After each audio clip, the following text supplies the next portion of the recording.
கிறிஸ்துவுக்குள் பிரியமானவர்களே, கர்த்தரும் இரட்சகருமாய் இயேசு கிறிஸ்துவின் ஈடினியற்ற நாமத்தினாலே உங்கள் யாவருக்கும் என் அன்பின் வாழ்த்துதலை தெரிவித்துள்ளேன். தேவன் அருளிய அப்பம் பிரேயர் மினிஸ்ட்ரி சேனல் மூலியமாக உங்களோடு சந்திப்பதில் மிகுந்த மகிழ்ச்சியடைகிறேன். தினம்தோறும் இரவு நேரத்திலே பரிசுத்த வேதாந்தத்திலிருந்து நம்ம ஒரு பகுதியை தியானித்து நம்முடைய குடும்ப பாதுகாப்புக்காக நாம் ஜெபிக்கிறோம். தூங்கும் முன்பாக கேளுங்கள். எபேசியர் 6ஆம் அதிகாரம் 6ஆம் வசனத்திலே, மனுஷனுக்கு பிரியமாய் இருக்க விரும்புகிறவர்களாக பார்வைக்கு ஊழியம் செய்யாமல் கிறிஸ்துவின் ஊழியக்காரராக மனப்பூர்வமாய் தேவனுடைய சித்தத்தின்படி செய்யுங்கள். ஹல்லேலூயா. தேவனுடைய சித்தத்தின்படி மனப்பூர்வமாய் செய்யுங்கள். கிறிஸ்துவின் ஊழியக்காரராக மனுஷருக்கு பிரியமாய் இருக்க விரும்புகிறவர்களாக பார்வைக்கு ஊழியம் செய்யாமல்.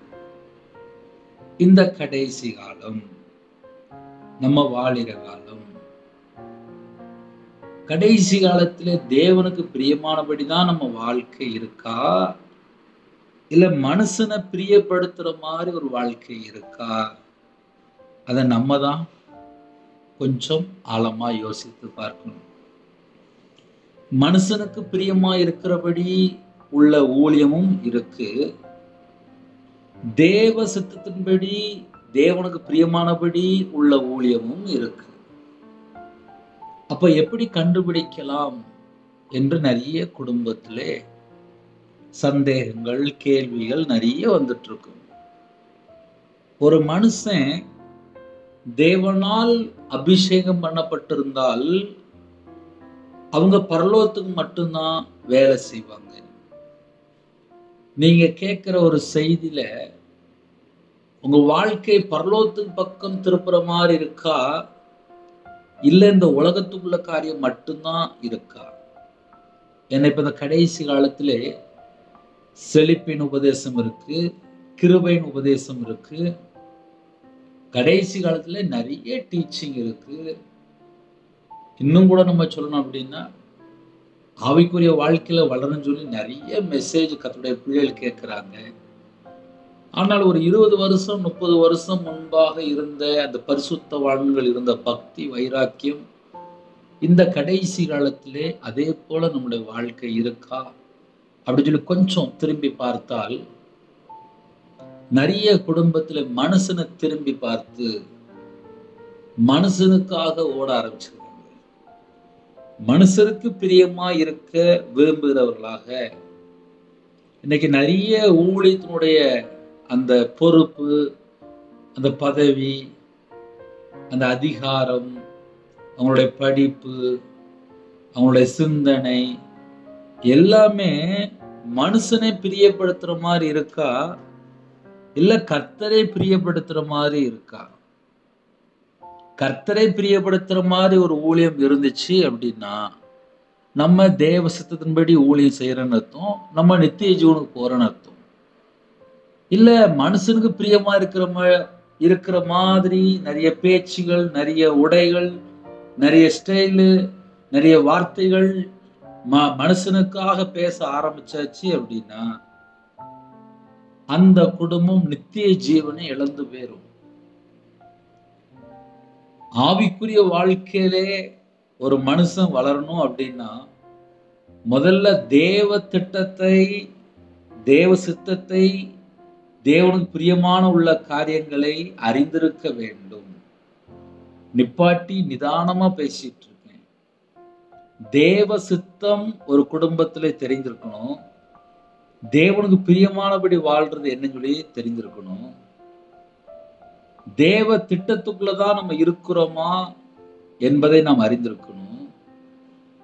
தேவ திட்டத்துக்குள்ள இருக்கணும் அப்படின்னா நம்ம வேறு பிரிக்கப்பட்ட ஜாதியா இருக்கணும், வேறு பிரிக்கப்பட்ட பிள்ளைகளா இருக்கணும், தேவனுக்காக அபிஷேகம் பண்ணப்பட்டிருக்கணும், தேவனுக்காக மட்டுமே நம்முடைய சிந்தனை இருக்கணும். கர்த்தருடைய பிள்ளைகளுக்கு எந்த அளவுக்கு ஆழமா புரியுதோ எனக்கு தெரியல. இதை ஏன் சொல்ல வேண்டியிருக்கு அப்படின்னா, நைட் நேரத்துல நம்ம நிறைய காரியங்கள் பேசுவோம், இன்னைக்குள்ள காரியம் சற்று வித்தியாசம். கிறிஸ்துவின் ஊழியக்காரராக, கிறிஸ்துவின் ஊழியக்காரராக அப்படின்னா என்ன அர்த்தம் அப்படின்னா, நான் இயேசு கிறிஸ்துவுக்கு நான் வேலை செய்கிறேன். அந்த வார்த்தையை நான் மறுபடியும் சொல்றேன். எனக்காக ஜீவனை தந்து நம்முடைய பாவங்களுக்காக மரித்து வேத வாக்கின்படி உயிரோடு எழுந்த இயேசு கிறிஸ்துவுக்கு நான் வேலைக்காரன். நான் இயேசு கிறிஸ்துவுக்கு நான் வேலைக்காரன். நான் மனுஷனை பிரியப்படுத்துறதுக்காக போதிக்க முடியாது, மனுஷனுக்காக போதிக்க முடியாது. தேவனுக்காக மட்டும்தான், தேவ சித்தத்தின்படி மட்டும்தான், தேவ திட்டத்தின்படி மட்டும்தான் ஊழியம் செய்யணும். அதுதான் கரெக்டான ஊழியம். அப்ப இந்த கடைசி காலத்தில் உள்ள ஊழியம் எப்படி இருக்கு, என்ன இருக்கு அப்படின்னு சொல்லி கண்டுபிடித்தால் அது நிறைய இருக்கு. நம்ம ஒவ்வொரு நாள் பிரசங்கத்திலுமே இந்த கள்ள ஊழியர்கள், கள்ள தீர்க்கதரிசிகள், கள்ள அப்போஸ்தலர்கள், கள்ள சுவிசேஷர்கள், கள்ள ஓநாய்களை பத்தி நம்ம சில டாபிக்ல பேசுவோம். அது இன்னைக்கு நம்ம பேசல. மனப்பூர்வமாய் தேவனுடைய சித்தத்தின்படி செய்யுங்கள். மனப்பூர்வமாய். அப்ப தேவ சித்தம் ஒரு குடும்பத்துக்குள்ளே அறிந்து கொண்டால் மட்டும்தான் அவங்க மனப்பூர்வமாய் வேலை செய்ய முடியும். இப்போ தேவ சித்தத்தின்படி மனப்பூர்வமாய் செய்யுங்கள் சொல்லி போட்டிருக்கு. சில குடும்பத்திலே தேவ சித்தம் என்னன்னு சொல்லி கேட்டா, யாரும் எங்களுக்கு சொல்லி கொடுக்கலையே அப்படிம்பாங்க. கிட்டத்தட்ட ஒரு 20 பாயிண்ட்டுக்கு மேல இருக்கு. அந்த 20 பாயிண்ட்டுமே ரொம்ப ஆழமா இருக்கும். ஒரு சில வசனங்கள் ஆவிக்குரிய வாழ்க்கையிலே வளர்றதுக்காக நான் உங்களுக்கு சொல்றேன். அது பிரயோஜனமா இருக்கும். எபேசியர் 1ஆம் அதிகாரம் 6ஆம் வசனத்திலே தம்முடைய தயவுள்ள சித்தத்தின்படியே நம்மை இயேசு கிறிஸ்து மூலமாய் தமக்கு சுவிகார புத்திரராகும்படி முன்குறித்திருக்கிறார். தேவனுடைய சித்தம் முதல்ல என்ன அப்படின்னா, இயேசு கிறிஸ்துவை யாரெல்லாம் விசுவாசிக்கிறாங்களோ அவங்க எல்லாருமே தேவனுடைய பிள்ளைகளாகும்படி முதல்ல முன்குறித்து இருக்கிறார். எபேசியர் 1ஆம் அதிகாரம். உங்க வீட்டுல ஒருவேளை நீங்க பிதாவின் சித்தம் நான் ரொம்ப நாளா தேடிட்டு இருக்கேன், எனக்கு இது வரைக்கும் அந்த பாயிண்ட் அம்பல்ல அப்படின்னா 9363064181 என்ற நம்பரை தொடர்ந்தால் ஒரு 18-20 பாயிண்ட் இருக்கு. அது நான் உங்களுக்கு வாட்ஸ்அப்ல பிடிஎஃப் இருக்கும், நான் அனுப்பி வைப்பேன். இதை ஏன் சொல்லித்தரேன் அப்படின்னா, பிதாவின் சித்தம் நம்ம கேட்டா மட்டும்தான், தெரிந்து கொண்டா மட்டும்தான் நம்ம தேவனுக்காக மனப்பூர்வமாய் ஊழியம் செய்ய முடியும். அதுவும் கிறிஸ்துவின் ஊழியக்காரராக. இன்னைக்கு கிறிஸ்துவின் ஊழியக்காரராக புறப்படணும் அப்படின்னா மிகுந்த பாடுகள்லாம் உண்டு. அந்த பாடுகள் வித்தியாசமா இருக்கும். பாவத்து நிமித்தம் வரக்கூடிய பாடுகள் அது வேற. அது இந்த உலகத்துக்குள்ள எப்போதுமே பாவம் செஞ்சுட்டு சில குடும்பத்துல அப்படியே அதுலயே அடிமையா இருப்பாங்க, அது வேற. எபேசியர் 1:6 முதல் பாயிண்ட், தம்முடைய தயவுள்ள சித்தத்தின்படி நம்மை இயேசு கிறிஸ்து மூலமாய் தமக்கு சுவிகார புத்திரராகும்படி முன்குறித்திருக்கிறார். அப்ப தேவ சித்தத்துல முதல் பாயிண்ட் என்னன்னே அப்படின்னா, நம்ம எல்லாருமே அவருடைய பிள்ளைகளா இருக்கணும். அதான் முன்குறித்திருக்கிறார். யாக்கோபு 1:18 தேவன் சித்தம் கொண்டு தம்முடைய சிருஷ்டிகளில் நாம் முதற் பலனாவதற்கு நம்மை சத்திய வசனத்தினாலே ஜெனிப்பித்தார் என்று எழுதப்பட்டிருக்கு. அப்படின்னா என்ன அர்த்தம் அப்படின்னா, வசனத்தினாலே மறுபடியும் ஜெனிப்பித்தார். தேவனால் யாரெல்லாம் பிறந்திருக்காங்களோ அவர்கள் எல்லாருமே வசனத்தினாலே பிறந்திருக்கிறார்கள். அப்ப 2வது பாயிண்ட் என்ன அப்படின்னா, அவர் சித்தம் கொண்டு தம்முடைய சிருஷ்டிகளில் நாம் முதற் பலன் ஆவதற்கு நம்மை சத்திய வசனத்தினாலே ஜெனிப்பித்தார். அப்ப இந்த இரவு நேரத்திலே முதல் பாயிண்ட் எபேசியர் 1:6, 2வது பாயிண்ட் யாக்கோபு 1:18. 2 பாயிண்ட் சொல்லியிருக்கேன். 3வது பாயிண்ட் என்ன அப்படின்னா,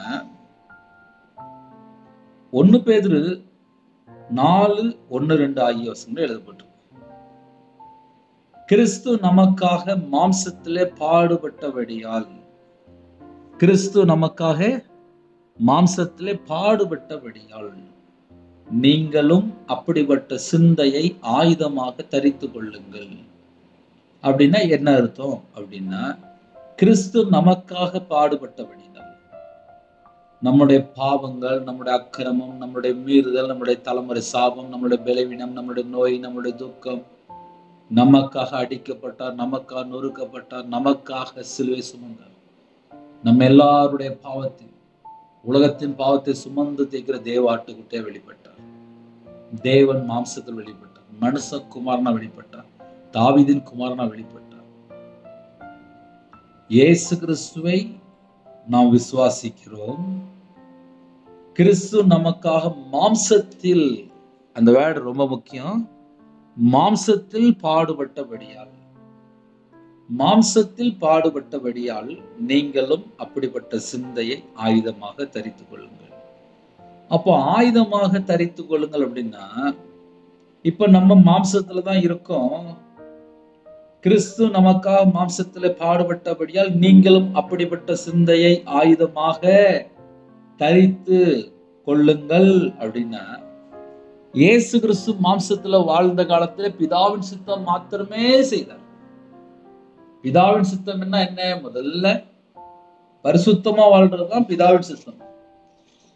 வசனம் எங்க இருக்கு அப்படின்னா, புதிய ஏற்பாட்டிலே 1 தெசலோனிக்கேயர் 4ஆம் அதிகாரம் 3ஆம் வசனத்தில் எழுதப்பட்டிருக்கு. நீங்கள் பரிசுத்தம் உள்ளவர்களாக வேண்டும் என்பதே தேவனுடைய சித்தமா இருக்கிறது. அப்ப வசனத்தினால பிறந்தவர்கள் எப்படி இருப்பாங்க அப்படின்னா, பரிசுத்தமாக்கப்பட்டவர்களா இருப்பாங்க. ஒரு குடும்பத்திலே இயேசு கிறிஸ்து ரத்தத்தினாலே கழுவப்பட்டு அவருடைய சரீரம் ஒரே தரம் பலியிடப்பட்டதுனால அந்த சித்தத்தின்படி நாம் எல்லாரும் பரிசுத்தமாக்கப்பட்டு இருக்கிறோம். இயேசு கிறிஸ்து ரத்தத்தினால யாரெல்லாம் கழுவப்பட்டு அவரை விசுவாசித்து யாரெல்லாம் பிறந்திருக்கிறாங்களோ அவர்கள் எல்லாருமே பரிசுத்தம் உள்ள சந்ததி, பரிசுத்த ஜாதி. நீங்கள் பரிசுத்தம் உள்ளவர்களாக வேண்டும் என்பதே தேவ சித்தமா இருக்கிறது. அப்ப தேவ சித்தம்னா என்ன பிரதர் அப்படின்னா, முதல்ல பரிசுத்தமா இருக்கணும். நம்ம சிந்தையில பரிசுத்தம், நம்முடைய கண்களில் பரிசுத்தம், பேசுற வார்த்தையில பரிசுத்தம், நம்ம இருதயத்துக்குள்ளே பொல்லாத நினைவு வரக்கூடாது, பொல்லாத நினைவு வரக்கூடாது. மறுபடியும் சொல்றேன், பொல்லாத நினைவு. இந்த பொல்லாத நினைவு ஒரு குடும்பத்துல இருக்கிற வரையும் அவங்களுடைய வாழ்க்கையில விருத்தி இருக்காது, திருப்தி இருக்காது, செழிப்பு இருக்காது, பல பிரச்சனைகள் தான் இருக்கும். இன்னைக்கு ஒரு குடும்பம் ஏன் திருப்தி இல்லை அப்படின்னா, அவங்களுக்குள்ள உலக கவலைகள், உலக மயக்கம், உலகத்தோட சிற்றின்பம், உலகத்துல இச்சையில விழுந்து போய் கிடப்பாங்க. மோக இச்சையிலே, காம இச்சையிலே பலவிதமான அசுத்தம் இருக்கு. காம விகாரங்கள் ஏகப்பட்டு போயிட்டே இருக்கு. இன்னைக்கு நிறைய குடும்பத்துல எதுல மூழ்கி கிடக்குறாங்க அப்படின்னா, தேவ திட்டத்துக்குள்ளே இல்லாமல் உலகத்துல உள்ள ஒரு பாவத்திலே விழுந்து போய் கிடப்பாங்க. அந்த 3வது பாயிண்ட்ல நான் சொல்லிட்டு இருந்தோம்ல, கிறிஸ்து நமக்காக மாம்சத்திலே பாடுபட்டபடியால் நீங்களும் அப்படிப்பட்ட சிந்தையை ஆயுதமா தரித்துக் கொள்ளுங்கள். 1 பேதுரு 4:2 வாசிக்கிறேன். ஏனென்றால் மாம்சத்தில் பாடுபடுகிறவன் இனி மாம்சத்தில் இருக்கும் காலம் வரைக்கும், இப்ப நம்ம சரீரத்துல இருக்கும், மாம்சத்தில் பாடுபடுகிறவன் இனி மாம்சத்தில் இருக்கும் காலம் வரைக்கும் மனுஷருடைய இச்சைகளின்படி பிழைக்காமல், மனுஷருடைய இச்சைகளின்படி பிழைக்காமல் அப்படின்னா, வாழ்ற கொஞ்ச நாள் பாவத்திலே வாழ்ந்துட்டு இருக்க கூடாது, இச்சையிலே வாழ்ந்துட்டு இருக்க கூடாது. எங்கெல்லாம் இச்சை இருக்கோ அங்கெல்லாம் சர்ப்பம் இருக்கும். ஒரு குடும்பத்துல வயாம சர்ப்பத்தை பார்த்துட்டே இருக்காங்களா, இச்சையில விழுந்து போய் கிடப்பாங்க. தந்திரமான ஆவி அங்க இருக்கும். அது ஒரு பொல்லாத சர்ப்பம், பழைய பாம்பு, வலு சர்ப்பம் அங்கதான் இருக்கும். அதை ஏன் சொல்லிதரோம் அப்படின்னா, அந்த வலு சர்ப்பம் இருக்கிற வரையும் அவங்க வீட்டுல அம்மாவை ஏமாத்துவாங்க, அப்பாவை ஏமாத்துவாங்க, புருஷனை ஏமாத்திடுவாங்க, எல்லாரையும் ஏமாத்திடுவாங்க. ஆனா உள்ள தந்திரம் கிடக்கும். தூங்கும்போது பார்த்தா சர்ப்பத்தை மட்டுமே பார்த்துட்டு இருப்பாங்க. அவங்க வாழ்க்கையில உள்ள சர்ப்பமா போயிட்டு இருக்கும். அதெல்லாம் என்னன்னா மாம்ச இச்சை. மனுஷருடைய இச்சைகளின்படி பிழைக்காமல் அப்படின்னா, இச்சை எங்கெல்லாம் இருக்கோ அங்கெல்லாம் வலு சர்ப்பம் உள்ள வந்துடும். தேவனுடைய சித்தத்தின்படி பிழைக்கத்தக்கதாக, தேவனுடைய சித்தத்தின்படி பிழைக்கத்தக்கதாக. அப்ப தேவனுடைய சித்தம்னா என்ன அப்படின்னு பார்க்கும்போது, ஒரு மனுஷன் பரிசுத்தமா வாழ்ந்தாதான் இச்சையில விழமாட்டான். ஒரு மனுஷன் பரிசுத்தமா வாழ்ந்தால் மாம்சத்தினுடைய இச்சையில விழமாட்டான். மனுஷருடைய இச்சையின்படி பிழைக்காமல், மனுஷருடைய இச்சையின்படி பிழைக்காமல் அப்படின்னா அவன் பரிசுத்தமா இருக்கணும். பரிசுத்தமா இல்லைன்னா மனுஷருடைய இச்சையில போய் விழுந்துருவான். இப்ப நிறைய குடும்பத்துல எங்களுக்கு இச்சை போக மாட்டேங்குது, எங்களுக்கு விபச்சார ஆவியை பார்த்தேன், நான் வலு சர்ப்பத்தை பார்த்தேன், என் புருஷன் விபச்சாரத்துல இருக்கான், என் பிள்ளை அசுத்தத்துல போயிட்டு, என் வீட்டுக்குள்ள ஒரே பாவ காரியம் தான், என் வாழ்க்கையில ஒரே அசுத்தம் தான் இருக்கு அப்படின்னு சொல்லி யாராவது யோசித்தால் முதல்ல என்ன தெரியுமா புரிந்து கொள்ளணும்? பரிசுத்தமா இல்லை, தேவ சித்தத்துக்குள்ள இல்லை, தேவ திட்டத்துக்குள்ள இல்லை. பரிசுத்தமா இருந்தால், பரிசுத்தமா இருந்தால், பரிசுத்தமா இருந்தால், பரிசுத்தமா இருந்தால் மட்டும்தான் மனுஷருடைய இச்சைகளின்படி பிழைக்க மாட்டாங்க. அவங்க மட்டும்தான் தேவனுடைய சித்தத்தின்படி பிழைக்கத்தக்கதாக பாவங்களை விட்டு ஓய்ந்திருப்பாங்க.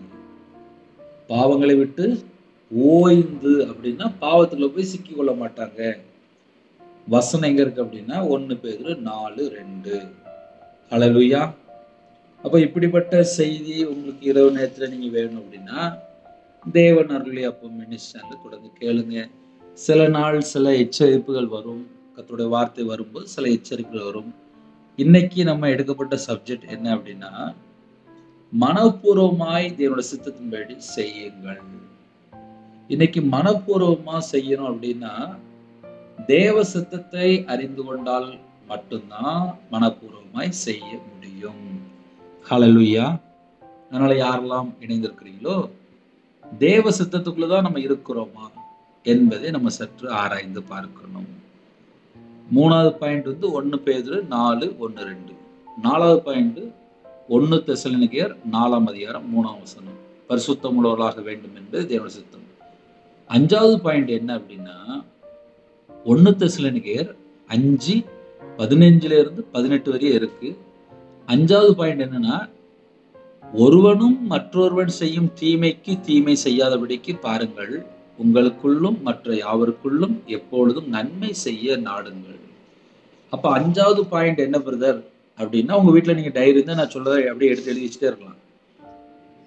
உங்களுக்குள்ளும் மற்ற யாவருக்குள்ளும் எப்பொழுதும் நன்மை செய்ய நாடுங்கள். எப்பொழுதும், எல்லா நேரமே நன்மை செய்யுங்க அப்படிங்கிறது. இதெல்லாம் நம்ம செஞ்சா நம்ம தேவ திட்டத்துக்குள்ள இருக்கும். 6வது, எப்பொழுதும் சந்தோஷமா இருங்க அப்படிங்கிறது. எப்பொழுதும் சந்தோஷமா இருக்கணுமா? இங்க நிறைய வீட்டுல எப்ப பார்த்தாலும் உட்காந்து அழுதுட்டு இருப்பாங்க.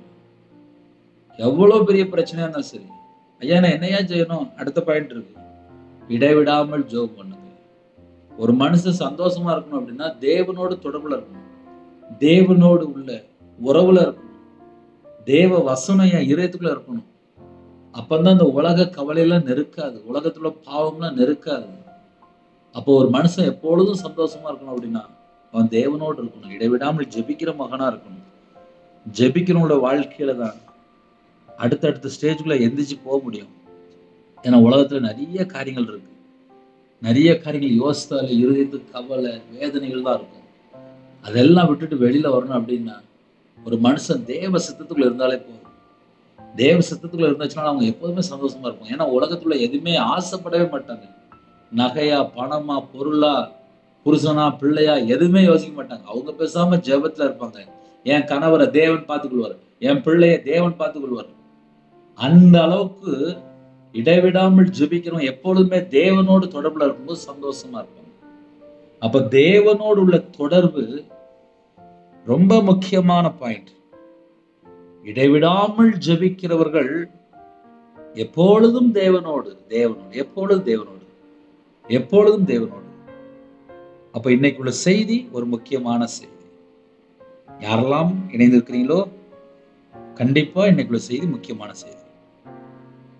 இடைவிடாமல் ஜெபிக்கிற பிள்ளைகளா இருந்தீங்க அப்படின்னா எப்பொழுதுமே சந்தோஷமா இருப்பீங்க. ஏன்னா உலக கவலையோ, உலக மோக இச்சையோ, காம விகாரத்துக்குள்ளோ விழுந்து போக மாட்டாங்க. ஏன்னா அவங்க இடைவிடாமல் ஜெபிக்கிற பிள்ளைகளா இருப்பாங்க. அவங்க எப்பொழுதுமே சந்தோஷமா இருப்பாங்க. அதுல எந்த ஒரு சந்தேகமும் கிடையாது. அடுத்தாப்புல 8வது பாயிண்ட், எல்லாவற்றிலேயும் ஸ்தோத்திரம் செய்யுங்கள். ஒரு மனுஷனுடைய கவலை எப்பம்பா மாறும்? எப்ப பிரச்சனை மாறும்? என் வீட்டுல எனக்கு ரொம்ப குழப்பம் இருக்கு, ரொம்ப பிரச்சனை இருக்கு, இதெல்லாம் எப்ப மாறும் அப்படின்னா, எல்லாவற்றிற்கும் ஸ்தோத்திரம் செய்யுங்கள். ஸ்தோத்திரம் செலுத்தும் போதுதான் ஒரு குடும்பத்திலே எல்லா பிரச்சனைக்கும் முடிவு வரும். நம்ம வீட்டுல பிரச்சனை முடிவுக்கு வரணுமா? அதுக்கு ஒரே ஒரு வழிதான், எல்லாவற்றிற்கும் ஸ்தோத்திரம் செலுத்துங்க அப்படின்ட்டு. கர்த்தர் கொடுத்தார், கர்த்தர் எடுத்தார், கர்த்தருடைய நாமத்துக்கு ஸ்தோத்திரம் அப்படின்னு சொல்லி முடிச்சிட்டார். இன்னைக்கு அப்படிப்பட்ட நம்ம வாழ்க்கையில உள்ள ஒரு வார்த்தை இருக்குமானால் கண்டிப்பா நம்மளும் யோபை போல இருக்கலாம். யோபுக்கு எல்லாம் நஷ்டம், பிள்ளைகள் போயிட்டு எல்லாம் போயிட்டு, சரீரத்திலையும் பிரச்சனை வந்துட்டு, அந்த ஸ்டேஜ்ல கூட கர்த்தர் கொடுத்தார், கர்த்தர் எடுத்தார். கர்த்தருடைய நாமத்துக்கு ஸ்தோத்திரம். அப்பேற்பட்ட ஒரு கிருபை வேணும். அது 8வது பாயிண்ட். அடுத்தாப்புல 9வது ஒரு பாயிண்ட் இருக்கு, முக்கியமான பாயிண்ட். 1 தீமோத்தேயு 2:4 எல்லா மனுஷரும் ரட்சிக்கப்படும். அது 9வது பாயிண்ட். உங்க வீட்டுல ஒரு டைரி இருந்தா நீங்க எடுத்து எழுதி வைத்துக் கொள்ளலாம். எல்லா மனுஷரும் ரட்சிக்கப்படணுமா? அப்ப தேவ சித்தத்தின்படி ஒரு மனுஷன் வாழ்றான் அப்படின்னா அவனை எப்படி கண்டுபிடிக்கலாம் அப்படின்னா, எல்லா மனுஷரும் ரட்சிக்கப்படும் சொல்லி அந்த சித்தத்திலே இருப்பாங்க. ஒரு பாவியோட கெட்டு போக கூடாது, எல்லாரும் ரட்சிக்கப்படணும். அதுதான் பிதாவின் சித்தம். எல்லாரும் ரட்சிக்கப்படணும், ஒரு பாவியும் கெட்டு போயிடக்கூடாது, எல்லாரும் மனம் திரும்பணும். அது பிதாவின் சித்தம். அப்ப அந்த பிதாவின் சித்தத்துக்குள்ள ஒரு மனுஷன் இருக்கும்போது கண்டிப்பா அவனுடைய வாழ்க்கையில எல்லாமே வித்தியாசமா இருக்கும். அதனால இரவு நேரத்துல யாரெல்லாம் இணைந்திருக்கிறீங்களோ லைட்டா நம்மை நாம் சற்று ஆராய்ந்து பாருங்க. நம்ம பிதாவின் சித்தத்துக்குள்ள இருக்கிறோம் அப்படின்னா எல்லாரும் ரட்சிக்கப்படணும், எல்லாரும் ரட்சிக்கணும்னு சொல்லி இடைவிடாமல் ஜெபம் பண்ணிட்டே இருப்பான். ஸ்தோத்திரம் ஸ்தோத்திரம் ஸ்தோத்திரம் ஸ்தோத்திரம் ஸ்தோத்திரம் ஸ்தோத்திரம் சொல்லி எல்லாருக்காக ஜெபம் பண்ணிட்டு இருப்பாங்க. அவங்கதான் தேவ சித்தத்துக்குள்ள இருக்கிறாங்க. ஹல்லேலூயா. அது 9வது பாயிண்ட். அடுத்தாப்புல 10வது பாயிண்ட் என்ன அப்படின்னா, 1 தீமோத்தேயு 2:4 பின்பாகத்துல எழுதப்பட்டிருக்கு, சத்தியத்தை அறிகிற அறிவு அடையவும். அப்ப எல்லாரும் என்ன செய்யணும் அப்படின்னா சத்தியத்தை அறியணும். சத்தியத்தை அறிகிற அறிவு அடையவும். எல்லாரும் சத்தியத்தை அறிந்து வரணுமா? இப்போ கடைசி காலத்துல முழு நேர ஊழியக்காரங்க இருக்கிறாங்க. இப்ப நாங்க இருக்கிற பகுதி திருநெல்வேலி, பக்கத்துல ஏகப்பட்ட சர்ச் இருக்கு. 7 நாளுமே காலையிலும் நைட்டும் சர்வீஸ் நடந்துட்டே இருக்கும். யாரெல்லாம் எந்த நாட்டுக்குள்ள இருக்கிறீங்களோ பக்கத்துல சர்ச் இருக்கா, சர்ச்சுக்குள்ள கிளம்பி போங்க. நீங்க இருக்கிற இடத்துல சர்ச் இருக்கா, சர்ச்சுக்குள்ள கிளம்பி போங்க. ஆலயத்துக்குள்ள போய் தேவ சித்தத்தை நாம் பெற்றுக்கொள்ளும் போது, தேவ சித்தத்தை நாம் அறிந்து கொள்ளும் போது நம்மளுடைய ஆவிக்குரிய வாழ்க்கை தேவ சித்தத்துக்குள்ள இருக்குன்னு அர்த்தம். தேவ சித்தத்துக்குள்ள ஒரு மனுஷன் இருக்கும் போதுதான் எல்லா பிரச்சனைக்குமே ஒரு முடிவு. ஹல்லேலூயா. அப்ப எல்லா பிரச்சனைக்கும் ஒரு முடிவு வரணுமா அப்படின்னா சத்தியத்தை அறிகிற அறிவு எல்லாருக்கும் வேணும். அது தேவ சித்தமா இருக்கிறது. அது 10வது பாயிண்ட்.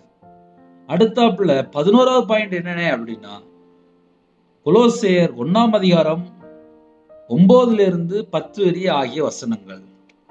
அதுல எப்படி இருக்கு அப்படின்னா, எல்லா ஞானத்தோடும் ஆவிக்குரிய விவேகத்தோடும் அவருடைய சித்தத்தை அறிகிற அறிவினாலே நிரப்பப்படவும்.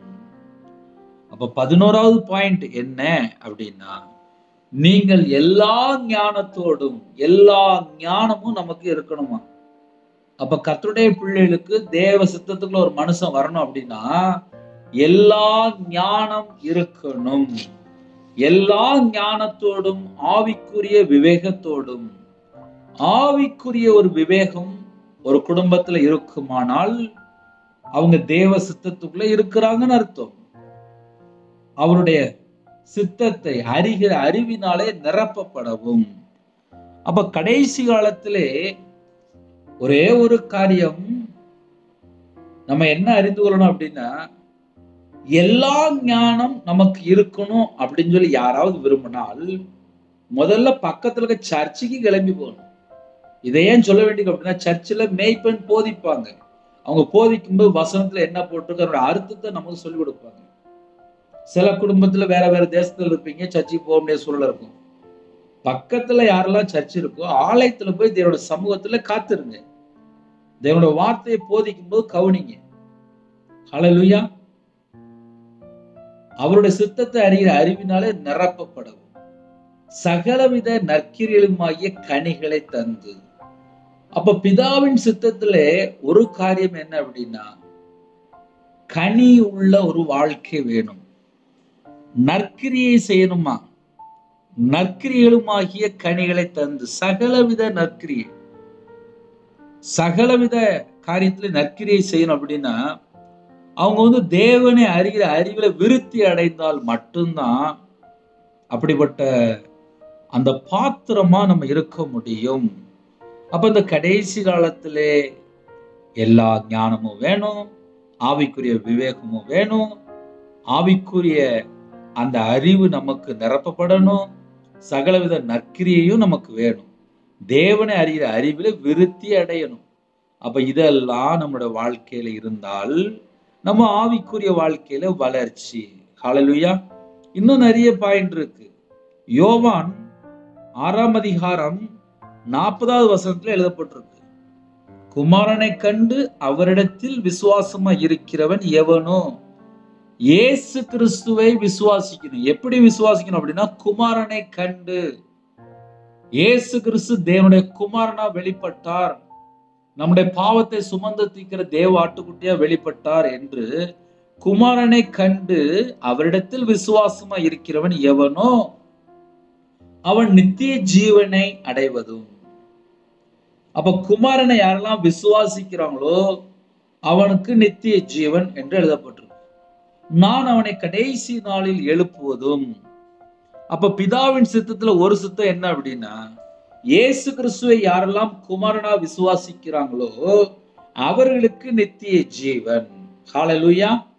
1 பேதுரு 2ஆம் அதிகாரம் 15ஆம் வசனத்திலே, நீங்கள் நன்மை செய்கிறதுனாலே புத்தியின மனுஷனுடைய அறியாமை அடக்குவது தேவனுடைய சித்தமா இருக்கிறது. நம்ம நன்மை செய்ய புத்தியின மனுஷனுடைய அறியாமை அடக்குவது. சில குடும்பத்திலே கர்த்தரை குறித்து அந்த புத்தி இருக்காது, அறிவு இருக்காது. புத்தியின மனுஷனுடைய அறியாமை அடக்குவது தேவனுடைய சித்தமா இருக்கிறது. அப்ப அது ஒரு சித்தம். சில குடும்பத்துல கடவுளே இல்ல அப்படின்னு சொல்லி துன்மார்க்கமா வாழ்ந்துட்டு இருப்பாங்க. அவங்களுடைய அந்த அறியாமை அடக்குவது தேவனுடைய சித்தமா இருக்கிறது. 14வது பாயிண்ட், 1 பேதுரு 3ஆம் அதிகாரம் 17ஆம் வசனம், தீமை செய்து பாடு அனுபவிப்பதிலும் தேவனுக்கு சித்தமானால் நன்மை செய்து பாடு அனுபவிப்பதே மேன்மையா இருக்கும். அடுத்த பாயிண்ட் என்ன பிரதர் அப்படின்னா, நன்மை செய்து பாடு அனுபவிக்கணும், அதுதான் மேன்மை, அதுதான் தேவ சித்தம். இந்த கள்ள உபதேசத்திலே பாடு அனுபவிக்கணும் அப்படின்னா இல்லை அப்படின்றாங்க. பாடு அனுபவிக்கணும் இல்லைன்றுவாங்க. அப்படி ஒண்ணு கிடையாது அப்படின்றாங்க. ஏன்னா இந்த கடைசி கால உபதேசம் அப்படிதான் போயிட்டு இருக்கும்.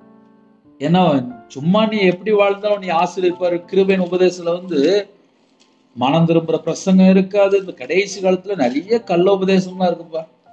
யாரெல்லாம் நம்ம வசனத்தை கேட்கிறோமோ நம்ம கையில பைபிள் எடுத்து வாசித்து பார்த்தா வசனத்துல ஏகப்பட்ட இருக்கு.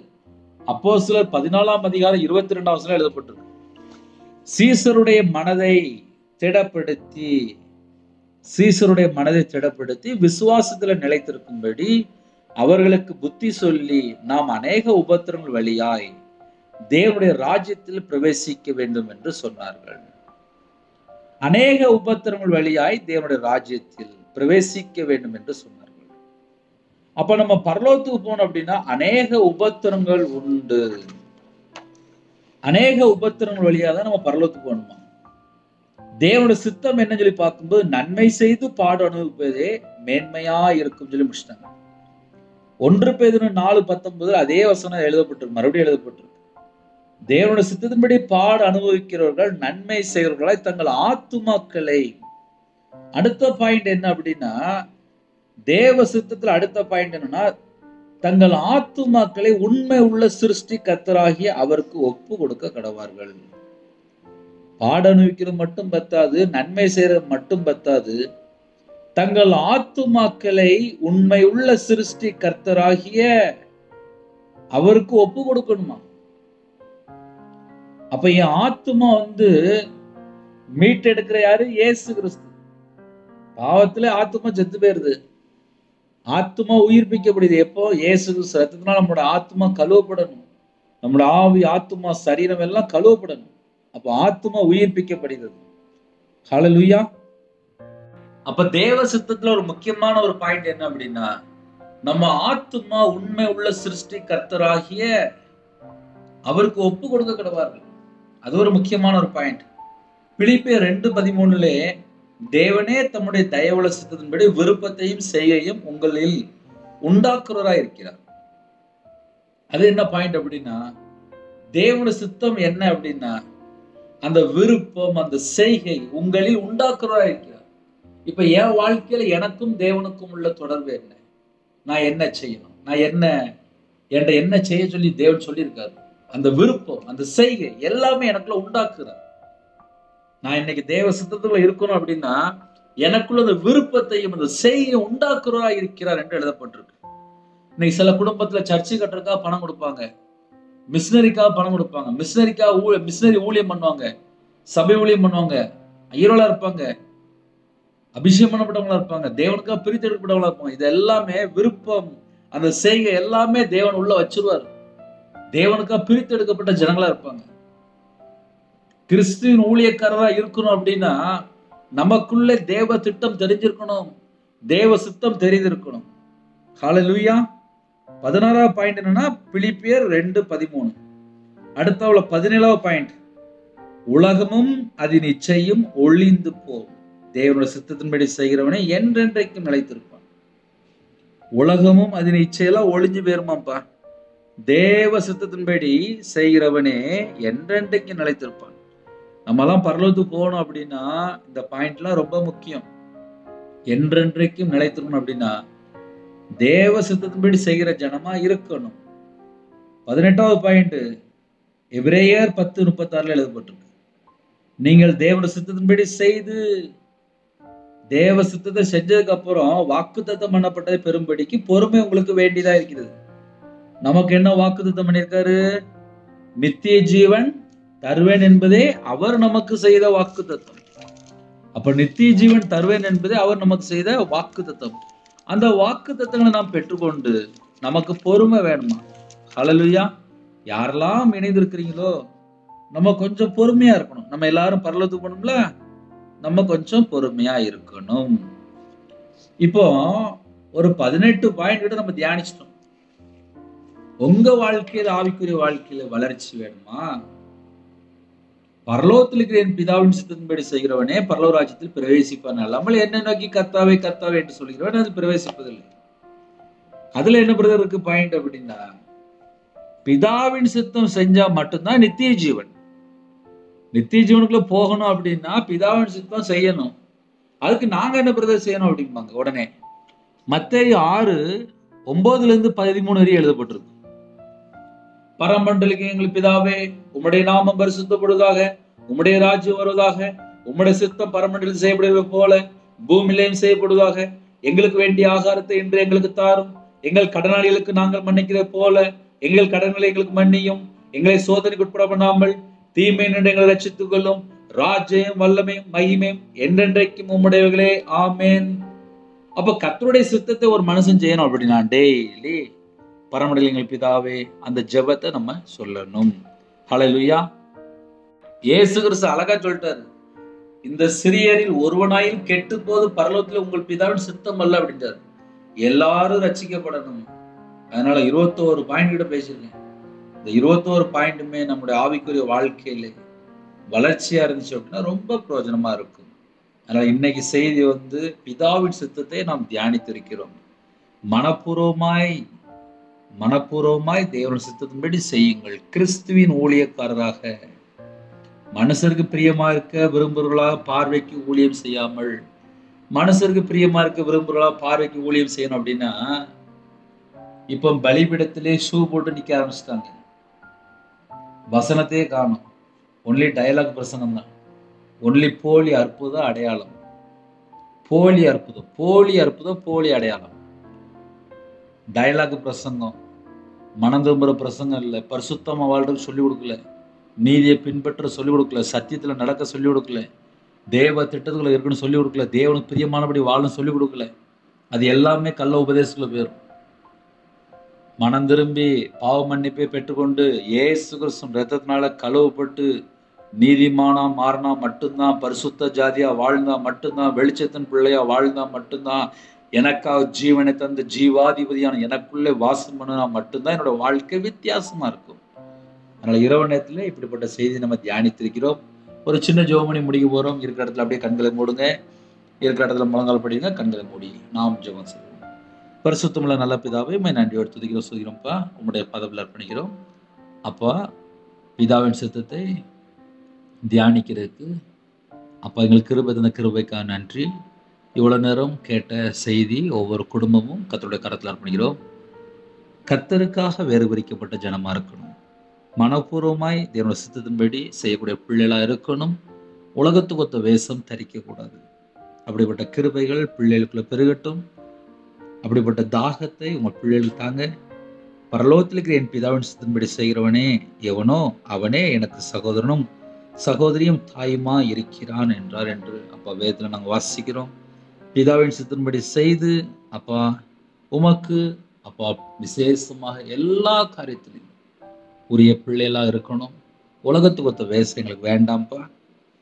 எங்களுக்கு கிருபை தாங்க, எங்களுக்கு கிருபை தாங்க, எங்களுக்கு கிருபை தாங்க. நாம் எதையாகிலும் அவருடைய சித்தத்தின்படி கேட்டால் அவர் நமக்கு செவி கொடுக்கிறார் என்பதே அவரை பற்றி நாம் கொண்டிருக்கிற தைரியம் என்று 1 யோவான் 5:14 நாங்கள் தியானிக்கிறோம்ப்பா. எங்களோட வாழ்க்கையில நாங்கள் எதை செய்தாலும் தேவ சித்தத்தின்படி கேட்டால் எங்களுக்கு கண்டிப்பாக கிடைக்கும். எங்களுக்கு அந்த சித்தம் தாங்கப்பா. இந்த கடைசி காலத்திலே இணைந்திருக்கிற எல்லா குடும்பத்தையும் கர்த்தருடைய ஜீவனுக்குள்ள அர்ப்பணிக்கிறோம். பிதாவின் சித்தம் செய்ய அர்ப்பணிக்கிறோம். கிறிஸ்துவின் ஊழியக்காரராக இருக்கணும். கிருபை தாங்க. மனப்பூர்வமாய் அப்போ கர்த்தருக்காக நாங்கள் ஊழியம் செய்யணும்ப்பா. மனுஷனை பிரியப்படுத்த, மனுஷனை பிரியமா இருக்க விரும்ப, பார்வைக்கு ஊழியம் செய்யாமல் கர்த்தருக்காக ஊழியம் செய்ய கர்த்தர் கிருபை தாங்க. கர்த்தரோட கரத்தில் அர்ப்பணிக்கிறோம். இந்த நாள் முழுவதும் பாதுகாத்த கிருபைக்காக நன்றி. இன்பமான தூக்கம் தாங்க. அதிக அளவில் எழுப்பிடுங்க. எங்க வீடு முழுதும் இயேசு ரத்தம் தெளிப்பட்டும். உருவின பட்டயத்தோட தேவ தூதர்கள் முன்னும் பின்னுமா உலாவி கொண்டுருங்க. தேவனர்கள் அப்போ மனுஷனில் ஆசீர்வதித்தாங்க. இணைந்திருக்கிற குடும்பங்கள் இயேசு கிறிஸ்து நாமத்தினால் ஆசீர்வதிப்படட்டும். நைட் ஷிஃப்ட்ல நைட்டு டிரைவிங் லைன்ல இருக்காங்க. உங்களோட ரத்த கொட்டைகளை வேலை அடைங்க. சரீரத்தில் பலவீனத்தோடு ஜெபிக்கிற குடும்பத்தை உங்களுடைய தலைமுறை கரத்தினால தொட்டு சுகமாக்கித்தாங்க. பிரிந்திருக்கிற குடும்பத்தை இணைத்து வைங்க. கற்பத்தினிக்கா ஜெபிக்கிறாங்க, கர்த்தர் மனம் இருங்க. டெலிவரி போறாங்க, கர்த்தர் கூட இருங்க. திருமணத்துக்கு பிள்ளைகள் ஆயத்தமா இருக்க ஏற்ற துணை தாங்க. பரிசுத்தவான்கள் ஜெபிக்கிறாங்க, கர்த்தருக்காக முழு நேரம் ஊழியம் செய்யறாங்க. அவங்களுடைய தேவையிலெல்லாம் சந்திங்க ராஜா. கடனில் கஷ்டப்படுகிற குடும்பத்தை கர்த்தர் மீட்டு எடுங்க. எல்லா குடும்பத்தையும் கர்த்தர் வேலை அடைங்க, ஆசீர்வதிங்க, பரிபூர்ணம் ஆசீர்வதிங்க. இரவு நேரத்தில் தேவையில்லை சொப்பனம் எல்லாவற்றையும் விளக்கி வரக்கூடிய காரியத்தை வெளிப்படுத்துங்க. எல்லா நாட்டிலோட ஜனங்களையும் உங்களுடைய ஜீவனுக்கு அர்ப்பணிக்கிறோம். அவங்களுடைய மன விருப்பத்தை நிறைவேற்றுங்க. உமக்கு பிரியமானபடி நாங்கள் வாழ வேண்டும். உங்கள் கரத்தில் அர்ப்பணிக்கிறோம். குறைகள் குற்றங்கள் எல்லாம் மன்னித்து அப்பா விசேஷமா தேவ திட்டத்துக்குள்ள நாங்கள் வரணும். தேவ சித்தத்துக்குள்ள வரணும். அப்பேற்பட்ட கிருபை தாங்க. எல்லா குடும்பத்துக்கு கர்த்தர் வேலை அடைத்து மூடி மறைத்து பாதுகாத்துங்க. உங்க நாமம் மட்டுமே விடட்டும். இந்த நாளிலும் துக்கத்தோடு, கவலையோடு, வேதனையோடு, நிந்தையோடு, அவமானத்தோடு, பலவிதமான பிரச்சனையோடு வாழ்றவங்களோ அவங்களுடைய எல்லா குறைகள் எல்லாவற்றையும் கர்த்தர் நீக்கி போடுங்க. மறுபடியும் அவங்க பிள்ளைகளை தொடுங்க. தேவ கரம் பிள்ளைகளை தொடட்டும்பா. அந்த பிள்ளைகளுடைய மன விருப்பத்தை நிறைவேற்றி தாங்க. இதயத்தோட கவலையெல்லாம் நீக்கி போட்டுருங்க. எல்லா காரியத்துல ஸ்தோத்திரம். எல்லா குடும்பத்தையும் உங்களுடைய ஜீவனுக்கு அர்ப்பணிங்க. எல்லா குடும்பம் ரட்சிக்கப்படணும். எல்லாரும் இயேசு கிறிஸ்து மெய்யான தேவன் என்பதை அறிந்து கொள்ளணும். அந்த கிருபை தாங்க. கர்த்தரே பொறுப்படுத்தும். குறைகள் குற்றங்களை மன்னித்து ஆசீர்வதிங்க. துதி கன மகிமையெல்லாம் ஒருவருக்கே செலுத்தினோம். இயேசு கிறிஸ்து பிதாவே ஆமென். தேவனுக்கே மகிமை. கர்த்தர் தாமே உங்களை உங்கள் குடும்பத்தில் சகல காரியத்திலும் சம்பூர்ணமாக திருப்தியாக கர்த்தர் கூட ஆசீர்வதிப்பாராக. ஆமென்.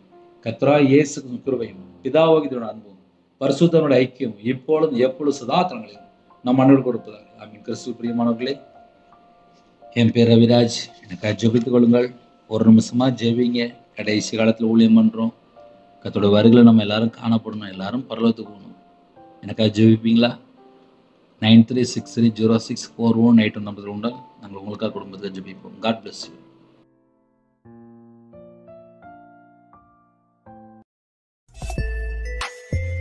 Thanks for watching. Please subscribe our channel. Click the like and share. Click the bell. God bless you.